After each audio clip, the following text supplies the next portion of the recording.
So, Laurie, thanks so much for joining. This is a personal thrill for me. Oh my goodness, because me too. I've been a space nerd and a NASA nerd my whole life. Nice. I went to space camp in Huntsville, Alabama as a 13-year-old. So cool. And wore my flight suit to school when I got back. Wow. Everybody How'd that go over? I mean, they all made fun of me, but I just think that they were jealous. Exactly. And then the first time I got to work with NASA, I remember my career as I know it is happening, and I got a call. And they said, "Would you come and speak to NASA?" And my answer was, "How much do I have to pay?" Like, whatever it is, the answer is yes. Yes, of course. So, were you a science or space nerd as a kid also? I absolutely was. And by the way, as much as a fan of NASA as you are, I'm a fan of you. So it's also a thrill for me. I'm a longtime admirer and thrilled to be here. Long-time listener, first-time caller. Yes, exactly. Thank you for having me. I grew up in the deserts of Arizona, and kind of my very first kind of space memory, I'm a little bit too young for Apollo. A lot of people got inspired to join NASA because of Apollo. For me, it was the first pictures from the surface of Mars from the Viking landers. And I remember as a 10-year-old girl standing in my mother's kitchen in Phoenix, Arizona, and seeing those pictures in Time magazine and just being totally transfixed and thinking, I want to reach out and touch those rocks. And that, in fact, has kind of animated my career. It wasn't that I knew right then I wanted to be a space person, and that was it. It was just a huge spark for me of the wonder of new frontiers, of new vistas, and of rocks, which have continued to animate my career since then. And it looks, it looks like home. It looks exactly like Arizona. Absolutely looked like home to me. And I do think that was a piece of it. Like, I was like, wow, I want to be there. Like my home is on another planet. Yeah, that's right. So, because, at least for a lot of people, me growing up in the space shuttle era, the older generations growing up in the Apollo era, going to space, being an astronaut was the thing. Yeah. And then, though we still send people to space, sure, they're not wheeling TVs into the classrooms to watch every launch like they used to. Correct. So your space nerdiness, it wasn't to be an astronaut. It really wasn't. I mean, I was really fascinated by, Viking was the mission in the mid-70s. Voyager was another that flew by Jupiter, flew by Saturn, just absolutely captivating images. It was, for me, it was about sort of other worlds and that. And then, Sally Ride was super inspiring to me as in high school. I was in high school when she first went up. And first female in space. Yes, first American woman first in space. American woman. First American woman in space. Valentina Tereshkova was actually the well first. Done, sir. Well done. Thank you. Yes.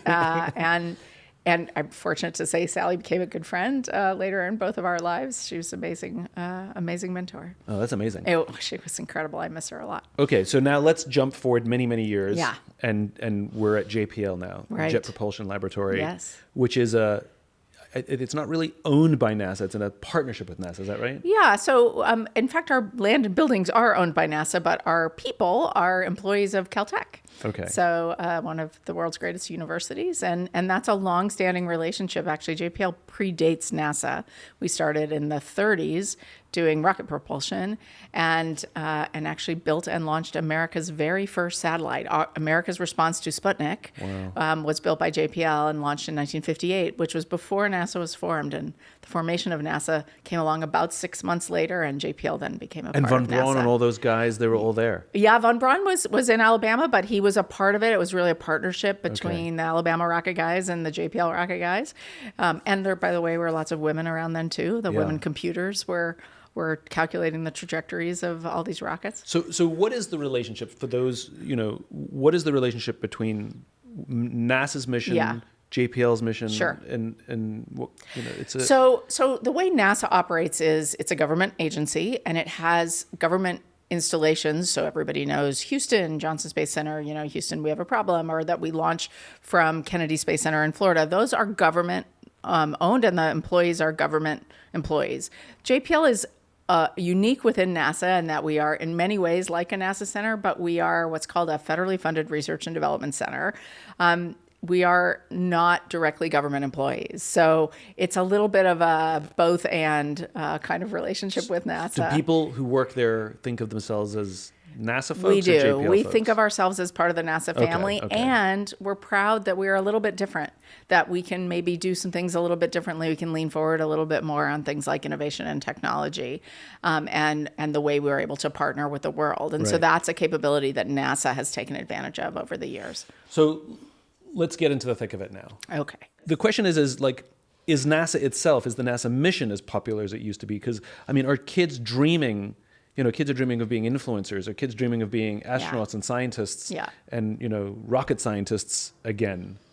I think they are. I mean, I think, and it's not just because of NASA, but it's also because of the other companies that NASA's partnering with, increasingly places like SpaceX and Blue Origin. There's so much in we're here in Los Angeles, here in LA, so much space activity going on, so many new companies starting, so much private investment happening in space. And we are on the verge of space being opened up in a whole new way to generations of people that otherwise would have had to go through the NASA process and compete against, tens of thousands of people for a slot to fly with NASA. Now the ability is there to fly as a private citizen and be a pilot or be an engineer. That's right. Or design and build. And so the industry itself is growing immensely. Yeah. And it's like our economy is sort of growing beyond our planet to sort of envelop near-Earth space, cislunar space, so the space between us and the moon. And then ultimately for people like me who really care about the science, what that means is we get to keep our eye on the even farther out horizon, exploring where companies aren't really going to go. Right? But I think that's the $10,000 question, which is does NASA have clarity of what its mission is? Right. My understanding was that because NASA is a government agency, it doesn't have a commercial interest, which means it can invest in things that don't necessarily have an immediate commercial return on that investment. You can do it for pure science and pure exploration, which would just be too expensive for and not profitable. And not profitable. Any company wouldn't do it. And NASA did. NASA pioneered getting things to the moon. NASA pioneered, the space shuttle became a delivery truck. It was trying to be. And that seems beneath NASA, dare I say it. That now that NASA opened up that marketplace, and private sector said, well, hold on, we can actually make a business out of this, and we can sell that service to NASA, which ultimately is actually cheaper for NASA. That's right. We're doing that now. So the question is why is NASA, is NASA having a bit of an identity crisis that it's actually still doing things that are the same as or competing with private sector? Like, why are we going to the moon? We've been there. We've done that in the 60s. Right. Like, why we don't need to do that anymore? I think you're really pulling on the right thread, which is NASA has this really interesting role of both enabling an economy, a sustainable economic model behind it, and then reaching for the next thing where that model doesn't yet exist, or reaching for the scientific thing which no one else is going to do. And then moving away. And then moving on, right? Although for, in some cases, in the outer solar system, that's not going to be economically feasible for many generations. And so there's still much more science to do, or maybe ever. Yeah. And so I do think finding that right balance, it's hard. So I think what you're pulling on is that it's hard.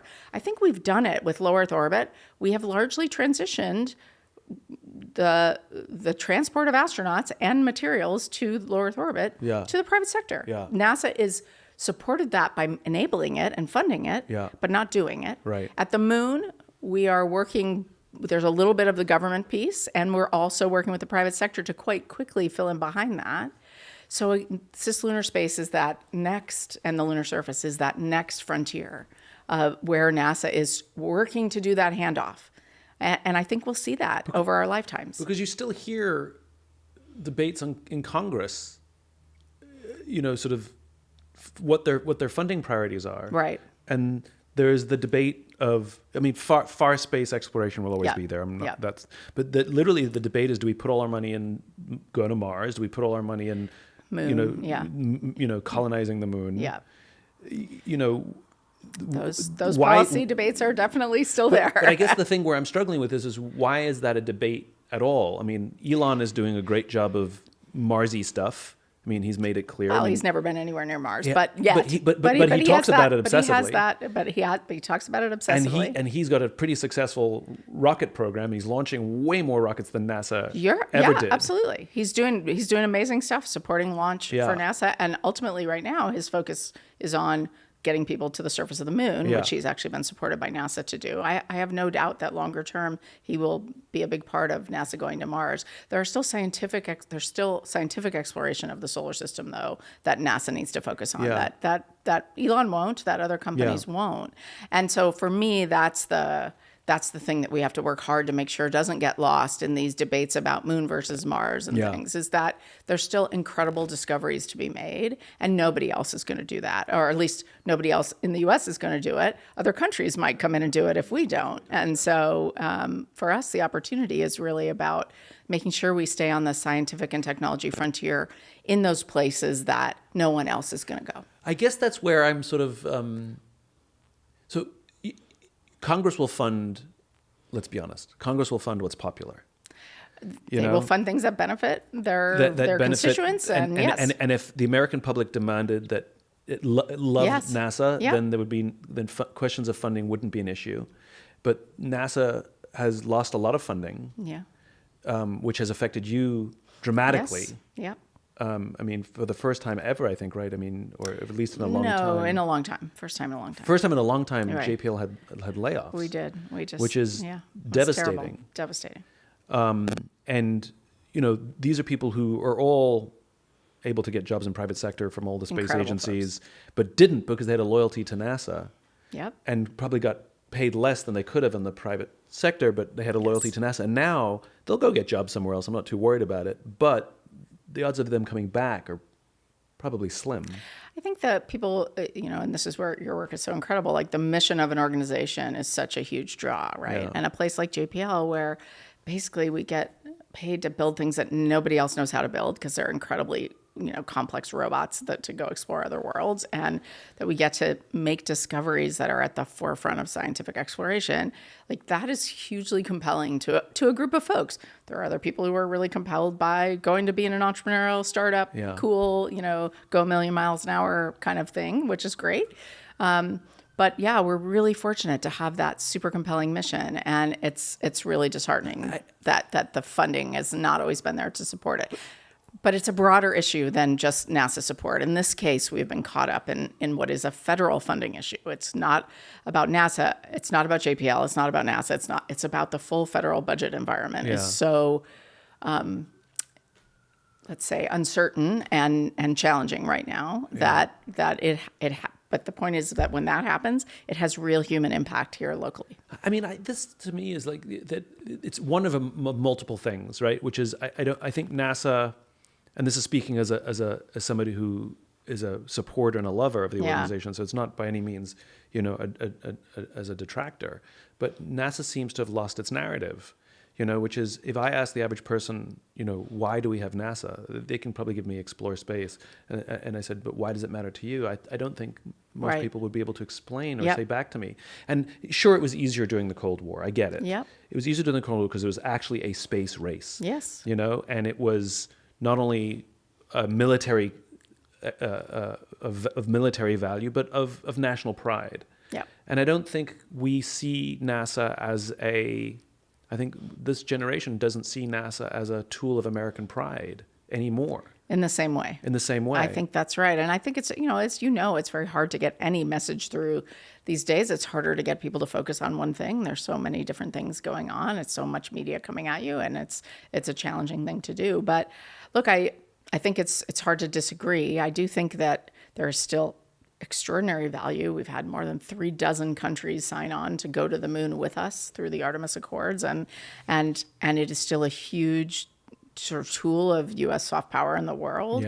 Yeah. We are right now on the space station with the Russians. It's one of the only places in the world that we are still really collaborating with Russia. Yeah. It is super important to keep those lines of communication open, right? Yeah. It's super important. We at JPL right now are building an Earth science mission to look at Earth's surface and how it's changing with India. It's the single largest technological collaboration between our two nations. Yeah. And it's going to launch from India in a few months' time. It's amazing. We've had 40 engineers over there, back and forth, working really closely with their counterparts in India. Huge partnership for our nation, and NASA's at the heart of it. So I think there are many examples. I think those things are pretty easily lost right now in broader conversation. And there's no broader narrative that encapsulates all of that. Right. Yeah. I mean, again, I go back to sort of like Star Trek, which is, one of the things that exemplifies American, influence and innovation is that though now other nations are coming with us to the moon, and other nations are coming with us, and other nations are launching satellites, et cetera, it's only American satellites that have gone to the edges of the universe. The edges of the solar system, beyond our solar system now. Beyond our solar system. And built by JPL. And built by JPL. Sorry, just got to throw that in there. No, absolutely. And that to me is, I whether it's taking people or not, that to me is, and it goes back to NASA's original charter, right? Which is, it is a civilian organization. Yes, pushing boundaries. That is pushing boundaries, specifically designed that whatever we learn will benefit of all humankind. Yeah. I mean, that is literally in the charter. It's pretty, can't get any better than that, right? And why aren't we talking about that? This is for the benefit of humanity. Yeah. I think it's a really noisy marketplace right now, right? It's a really noisy marketplace. Fair point. So I love this concept of a worthy rival. Yeah. And a worthy rival, the idea of competition, there's no winners here. Right. It's all about advancing a greater good. But worthy rivals I find fascinating, which is are other organizations who their strengths reveal to you your weaknesses. Yeah. So somebody who does something so well that you're like, ugh, we could do better. Right. Who are JPL's worthy rivals? Who do you look at and be like, oh, they're so good? And it can be in any capacity. It doesn't have to be scientific. Yeah. But, well, I mean, look, I think there are other. I think the one right now that is kind of animating a lot of activity at NASA is the commercial space sector. It's the SpaceXs of the world, right? And I think they're not really our rivals. They're our collaborators and our partners. And we need to be learning as much as we can from how they operate. So what does SpaceX do so well that so you could just collaborate with them and you don't need to worry about it? But what do they do better than you, or that their strength reveals to you a weakness that you guys can learn from them? I mean, look, I think the intensity of the focus is really strong. Yeah. I think the mission is, frankly, and this is something I don't love about lumping the two together. Yeah. The mission is totally different. They are about these right now. They are building amazing launch vehicles, and they're doing it better than anyone in human history ever has. Yeah. We don't build launch vehicles. So like in that sense, in fact, we leverage their launch vehicles. We launch on their launch vehicles. We love working with them. But there is an intensity for how fast they've grown and how they've really been able to keep their focus during that, and how they've just been unwilling to accept the way things have always been done. Right. So to me, like, that's the nugget. It's the question everything piece. Yes. And as a mature organization, we're literally 86 years old at JPL. And you're still a government organization and with we all still have a lot of baggage. Yes, that's right. We have a lot of the bureaucracy there. And so the whole, like, why have we always done it this way, and why can't we do it better? And to show that you can take risks smartly and learn from them. Again, there are things about working in the government that the amount of oversight that we have, it's just, it's a very different environment. But even within that, where can we carve out those places? And in fact, we have. I mean, things like the Ingenuity helicopter, the great little helicopter on Mars, was sort of done in spite of the system, right? Yeah. And so when we find those little places where we can really push on things, figuring out how do we leverage and scale that is something that I'm excited to be working on at JPL. How are ideas evaluated?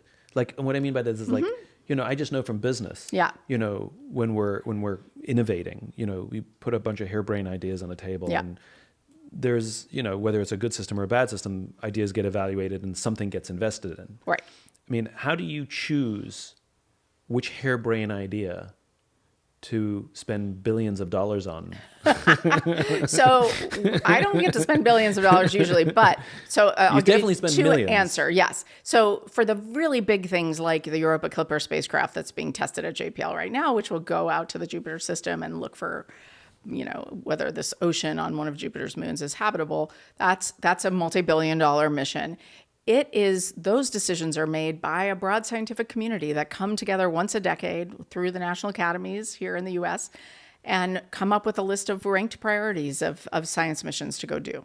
I mean, and so that's the big ones. That's right, so the little ones, what you're asking about is how do we do internal investment versus a right. Some sort of jet. So we're fortunate to have the ability to make internal investments at JPL and to bring technologies forward, and we sort of do it as a fly off at multiple levels, right? You start with lots of seedlings, lots of little things. From those, we pick a few bigger things to try and pursue, and we see how far they can get. And then if there's something that really looks favorable, we work with NASA to try to get a place for it to be flown. So we build rovers, and we now build helicopters, and there's rovers and sort of roamers of all sizes and shapes that we have tested over time. We have we have test facilities, one that looks like Mars, one that has ice, where we can try out these different ways, and we do a fly off. We basically test out and decide which one looks most promising, and then we take it a bit further and see how it goes. And our job, really part of our job, is to kind of bring things to a point where we can really confidently say to the science community in one of these once a decade, they're called decadal surveys,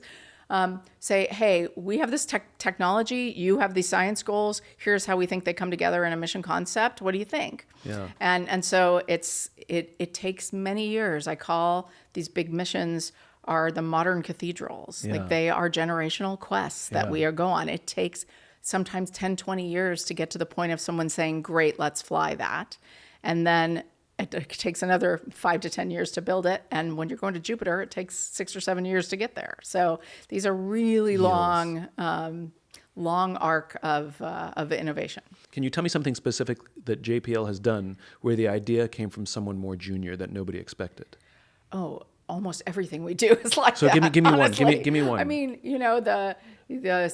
the sampling system on Mars I should go back to the helicopter itself. Ingenuity was built by a group of kids, what you and I would look at and call kids, youngsters, we kind of took off the constraints of, when you get the constraints only from physics, right, which is you are trying to fly in an atmosphere that is 1/100th the density of Earth's, that's the density of Earth's atmosphere at 100,000 feet, and helicopters on Earth only fly to like 20,000 feet, right?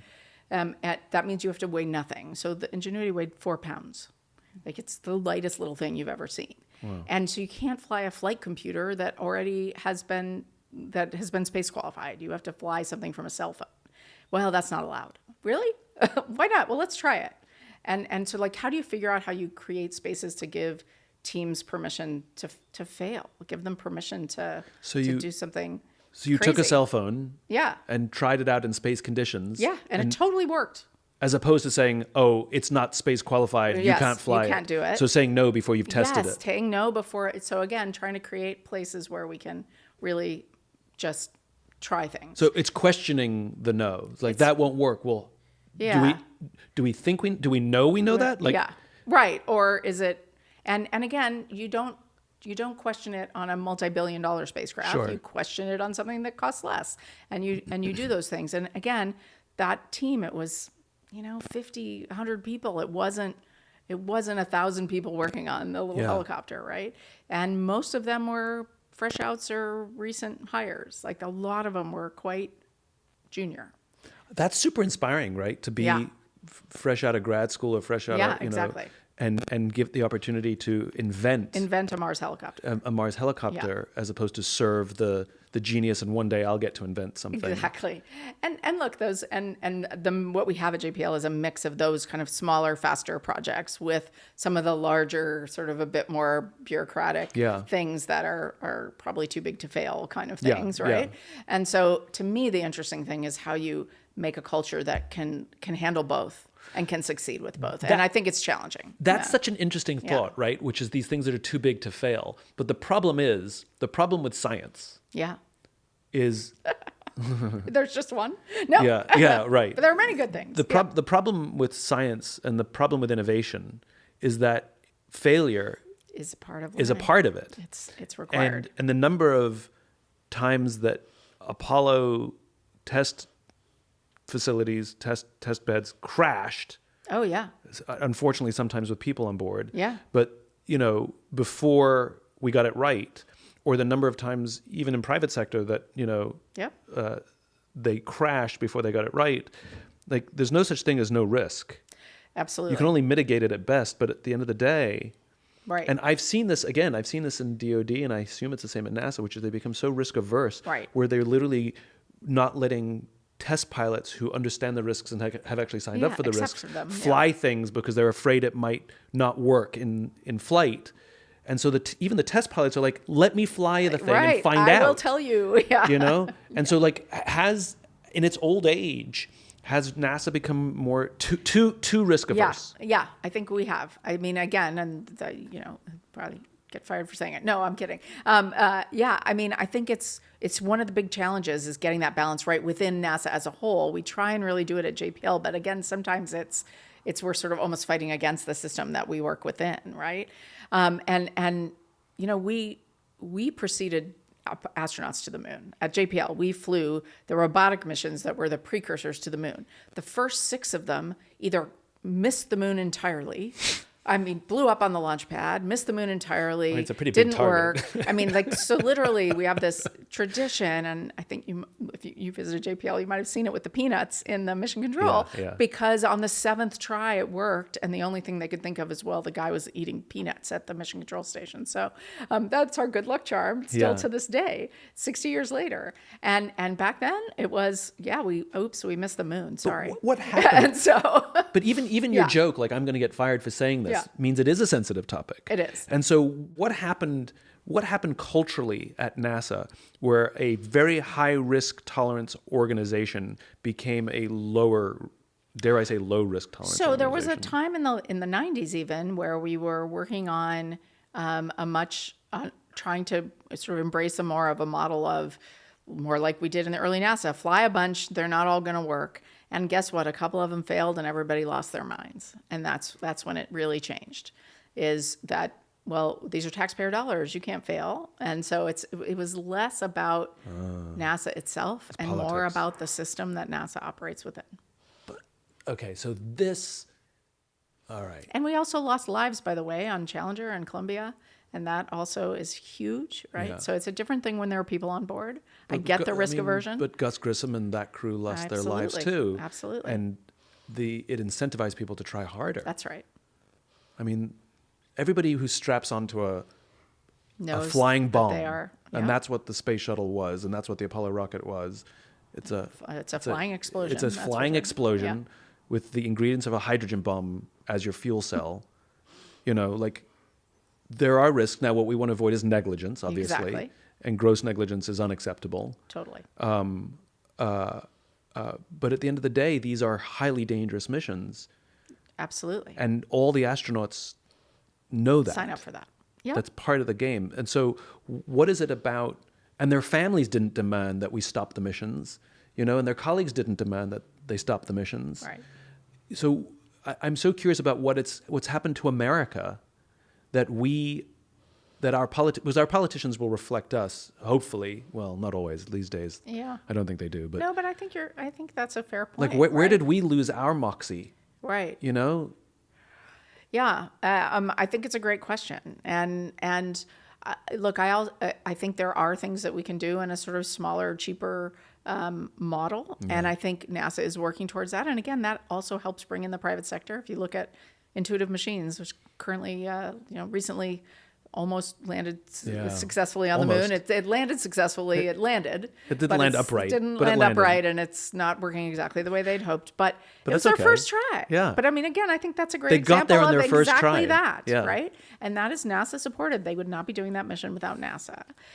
But when you're trying to do, and so it's a slight difference, right? That I try and sort of thread I try and pull on is at JPL, we are very interested in Mars and beyond, right? Those deep space exploration things where there is not this ability to go, every few months you can just turn around and do it again. Like it takes 6 years to get to Jupiter, right? You have to wait 6 years to find out if you failed. Right, right. So it's not amenable to the Elon Musk launch it, blow it up. If it blows up, you'll launch it again in a few months or But NASA is getting better at making smaller, cheaper things. You bet. Which allows us allows that, but again, it's still for deep space exploration. Yeah. Isaac Newton is still in the driver's seat, and you still have to sort of get there. And so it's not as amenable to try and fail. So let me run a theory by you. Sure. Can I be contrarian just for fun? What have you been so far? Fair. Okay, can I be contrarian for more fun? The obsession with putting a person on Mars. I don't understand it. I think people think it's going to be an easier place to live than the moon in many ways. Longer term, it's got water, it's got an atmosphere that it's got days and nights that are Earth-like. It's got temperatures that are more manageable. Like there's many things about it that are actually somewhat easier. It's further away, which makes it harder. Right. But long term, the idea is not just about flags and footprints, right? I think it's about really setting up other places for human civilization to be in the long haul. And by the way, Mars, I mean, we've been there, we've landed, JPL have landed there successfully 7 times in the last 25 years. Isn't that amazing that we've been to Mars 7 times? We've been to Mars more than that, but in the last 25 years, so the 2 Vikings were before that. But in the last 25 years, since Mars Pathfinder, the cute little rover that Matt Damon went and found in The Martian, since then in 1997, we've landed successfully 7 times, which is amazing because before that it was like very much a 1 in 3 kind of game. Yeah. So we have sorted out how to do it. What we've never ever done is come back. We've never even robotically brought anything back. Never done it. And that's our next big mission at JPL is to do that round trip for the very first time. To me, if you can't bring back something the size of a volleyball containing some very valuable rocks, by the way, that will answer questions about life on Mars, how are we going to send people there and back? It's time to start taking those next steps. So even as we are sending humans back to the moon, we need to be taking the next steps and thinking forward about humans to Mars.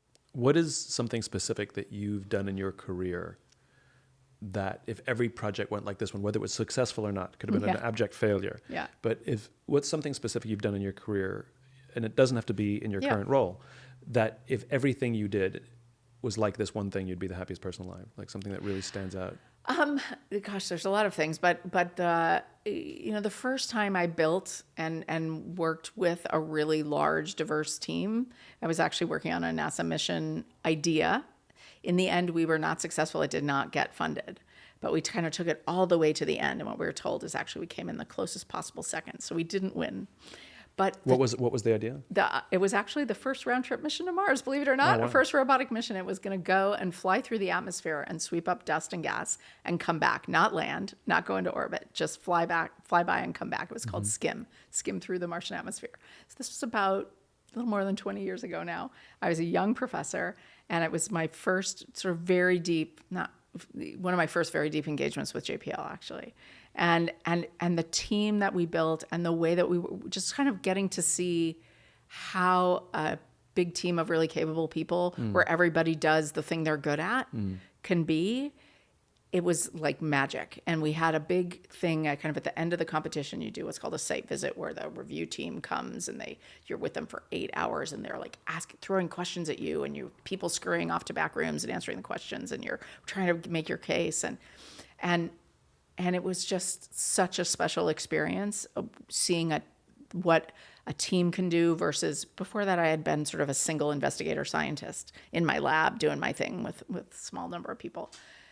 And that was great, but seeing what a big team could do, it was super inspiring. And even though we didn't win, and a lot of people on the team kind of took the not winning really hard because we know we kind of crushed it. But it's like, you know what? We kind of left it all on the field. Like we did our very best. We have a ton of pride in what we did. And I can live with that. And so to me, again, there's something about that power of great teams that has really animated my whole career from that point forward. Like it was kind of one of the things that really sort of led me to start stepping out of the lab and into leadership, was seeing what that was like. But you've worked on great teams that have done great things before. What was it about this one that really makes it stand out so much? It was the most diverse team in terms of types of background, engineers and scientists really working together from lots of different types of organizations and different types of backgrounds. It was the most diverse team I had worked on in that sense. And I would literally, as opposed to like a small group of the same kind of scientists who were working on similar space scientists. rocks. Yeah, which I also loved, by the way. But this was like, because I would wake up in the morning, this was like a couple of year long process of getting to this point of not winning. Woo. And I would And I would like wake up every morning. I'd be like, I'd call up some of the engineers at JPL and I'd say, I thought of this thing and this is the whole reason like the mission isn't going to work. And they would say, oh, that's an engineering problem. Let us go work that for a couple of days. We'll get back to you. And then they would call me back and say, okay, we figured out this little tweak we can make or this adjustment to the design we can do. And like I did this every day, like every week for months. So a rock scientist could call an engineer and say, yeah, I've got a problem. They didn't say, well, you don't know what you're doing. They said, ooh, let us go look at that. Let's look at that. We hadn't thought of that. Real collaboration. Yes, real collaboration. And just like knocking down one problem after another until it's done. Yeah. And until it's as good as it can be, it's never done. But it was inspiring just to know like, hey, I don't have to figure it all out myself. There's all these other people that can help and they want to help. They're excited about it. They're inspired by the mission. They're inspired by the idea. It was great fun. Tell me an early, specific, happy childhood memory. Oh gosh. Something I can relive with you. Yeah. So I spent a lot of time outdoors as a kid with my dad would take us camping and such. So probably visiting the Grand Canyon. But do you remember one in particular? Yeah. So camping in the bottom of Havasupai Falls in the Grand Canyon was amazing. And what was it about that memory of all the wonderful things that happened to you when you were a kid? Was it about this one memory about camping and that is why you want to talk about it now? I again had this feeling of being immersed in like incredible beauty in the outdoors and just being inspired by what was around me and nature. Yeah, but you'd had that before. You've been camping before. Yeah. You'd had all of that before. Yeah, what was it about this one?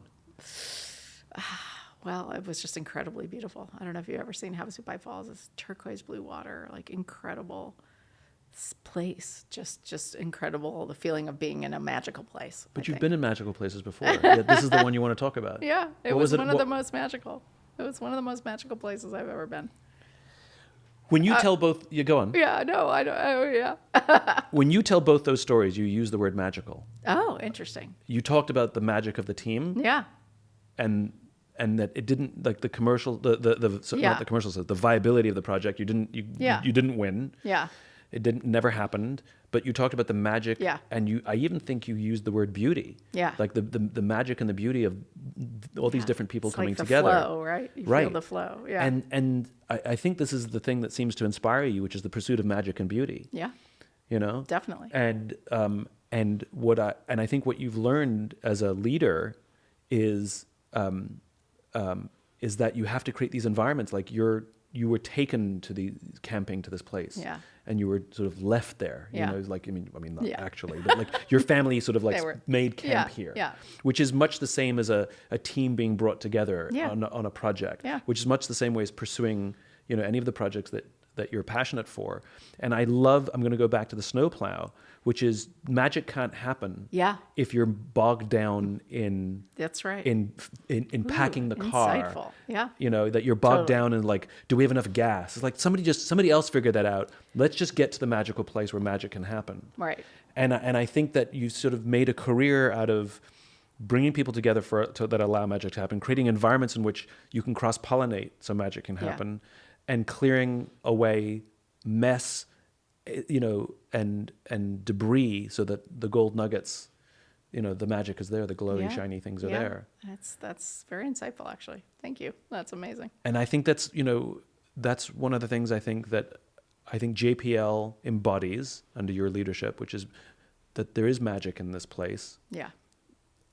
And I think this is the thing that NASA. I want to see the magic return to NASA, like in the days of old. Appreciate the magic. Yeah. Yeah. Yeah. Because magic isn't always safe. Right. Right. I mean, going camping is not always right. safer in a hotel. There's mystery involved. There's bears. There's nature, which is unpredictable. Right. And you put yourself out there, and there's competition, right? Like competing egos and competing things. But if you can put all the egos aside, the magic will happen. Yes. If you get rid of all the genius top-down, magic will happen. If you are open-minded, if you clear the bureaucracy, all of this. By the way, there's no magic to this formula. It's pretty obvious. Get rid of mess and noise, and the music lies. Create space for magic. Create space for magic. Yeah. Just like. Yeah. Laurie, I love what you're doing at JPL. I can't wait to come back again and visit, because it is a magical place. And I'm so glad you came and visited to share some of that magic. Thank you. I'm thrilled. It was a great conversation. If you enjoyed this podcast and would like to hear more, please subscribe wherever you like to listen to podcasts. And if you'd like even more optimism, check out my website, simonsinek.com, for classes, videos, and more. Until then, take care of yourself, take care of each other.